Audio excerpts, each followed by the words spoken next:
2 races ago, we were at a freshly paved track for the first time, and it was really slippery. For some reason, my car was a lot more sensitive than other people's, and I ended up placing 64th out of 100. A terrible showing for me for that day. But it got me rethinking my damper settings. Maybe they were too stiff. Maybe I should try a softer setup at the next race and see if it helps at all. So I did try a softer setup, and I ended up 0.2 seconds off of a top 10 finish. The car felt completely transformed. There was more grip everywhere, it was easy to drive at 100% of the limit. It didn't want to spin on me, it just did what I asked, and it was really predictable, which made the car the easiest it's ever been to drive in 2 years. But even though these settings were great, were they optimal? Did I nail it on my 3rd try? Is this the perfect setup? Probably not. So I decided to do some skid pad testing and see if I can improve on this a little bit more. For the skid pad testing, I ran my current settings first as a benchmark and also last to confirm that the first run wasn't affected by cold tires and just to confirm my results overall. I then ran several different combinations throughout of compression and rebound to see what my car liked and didn't like. This was easier to see once I sorted the runs at the end by the most grip versus least grip measured in Gs. And a few things were obvious. My top 3 runs all had a rebound setting of 8. Likewise, my 3 lowest runs had a rebound setting of 6.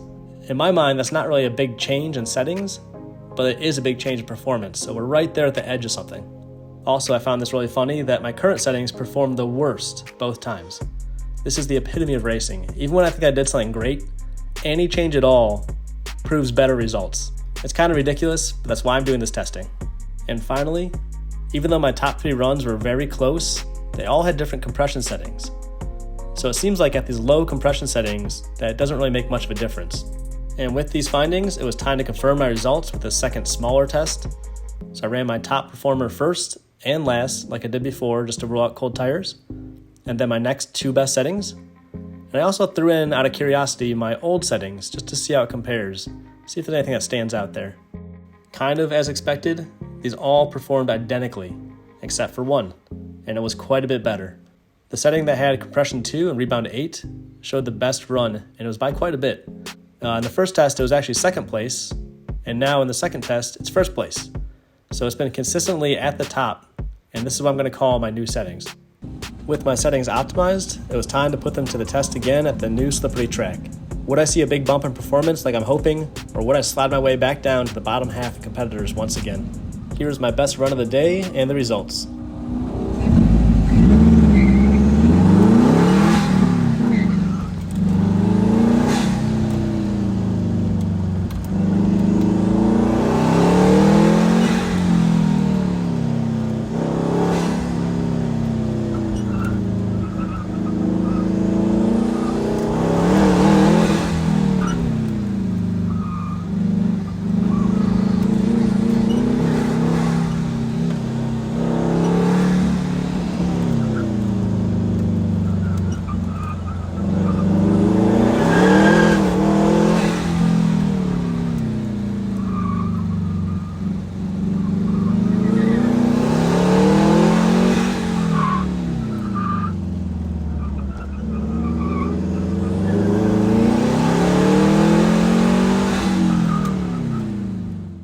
At the previous race at this course, these competitors were 1.5 to 4 seconds faster than me, quite a large margin.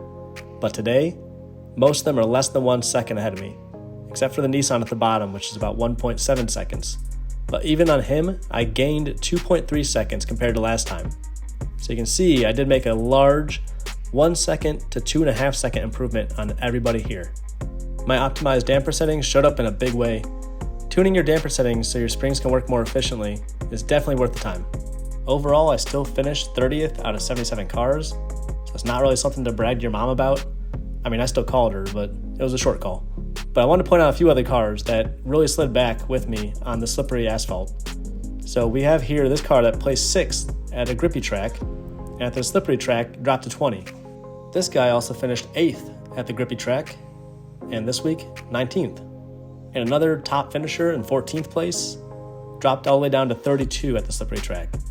So grip does have an effect on not just my car, but the setup of several other cars. It's something that's really difficult to overcome. So that is my apples to apples comparison of a hard damper versus a soft damper at the same track, results against the same people, showing that a softer setup can help you make more grip and also change the handling of the car quite a bit. I can't stress enough how much easier this car is to drive with the softer dampers.